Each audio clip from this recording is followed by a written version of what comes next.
Standard objects are also created in another context, using the fetchObject method in MySQLi. Open the address model and navigate to the load function stub. We're going to add a connection to the database.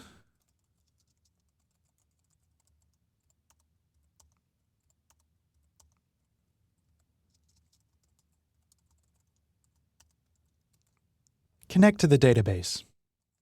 Then, write the query to retrieve a row from the address table by the primary key, address_ID. For safety, I'm using quotations around the identifier and casting the identifier as an integer.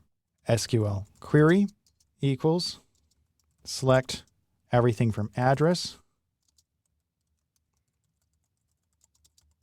from address,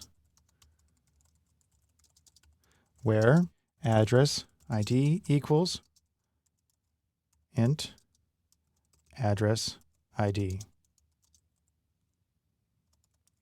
The result equals MySQLi query SQL query. Use the MySQLi result object to fetch an object from the database. If row equals result fetch_object, display the row, then exit var dump row exit. Save, then open the demo script. Remove the test object code, then add a title section for testing loading, followed by a call to the static method load in the address class. There is one test row in the address table, so explicitly load using the first row. Echo h2 loading from database. Address_db equals address load 1. Then debug the address_db variable. Save, then switch to the browser and reload. The object returned from the database is a standard object.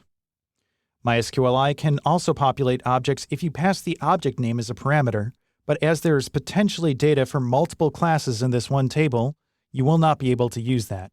Instead, switch MySQLi's fetch to an associative array. Fetch assoc. Next, define a public static helper method to get an instance of a particular class, depending on the address type ID, and able to populate with an array of data. This method is public, as it's very useful to be able to dynamically create objects without having to know their class names. Start beneath the load method. Final public static function get instance, which starts with an address type ID and takes data, which is an array. Add documentation. Given an address type ID, return an instance of that subclass.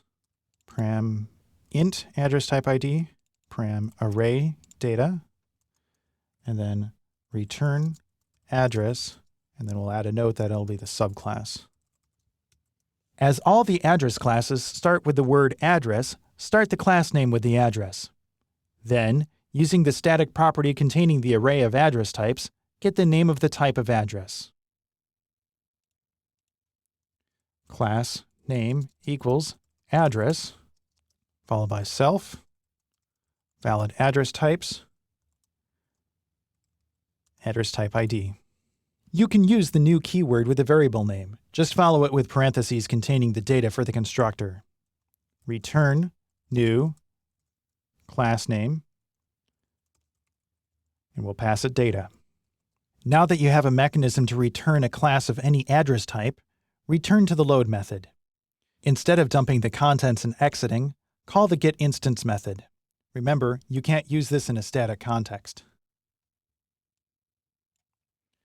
Return self getInstance row address type ID, followed by the whole row itself. Before testing this out, a small change needs to be made to the constructor. When it was initially written, it supported the protected properties time created and time updated. Since that point, additional protected properties were added, but the constructor did not account for them as there were no records coming from the database yet. Go to the constructor, and then add 2 new lines, address ID and address type ID. These will be prepended with an underscore for the protected properties. Save, then go to your browser and refresh the page. The loader and helper functions have chosen the correct class for the row. In the next video, I will demonstrate how to intentionally create and respond to object-oriented errors in PHP.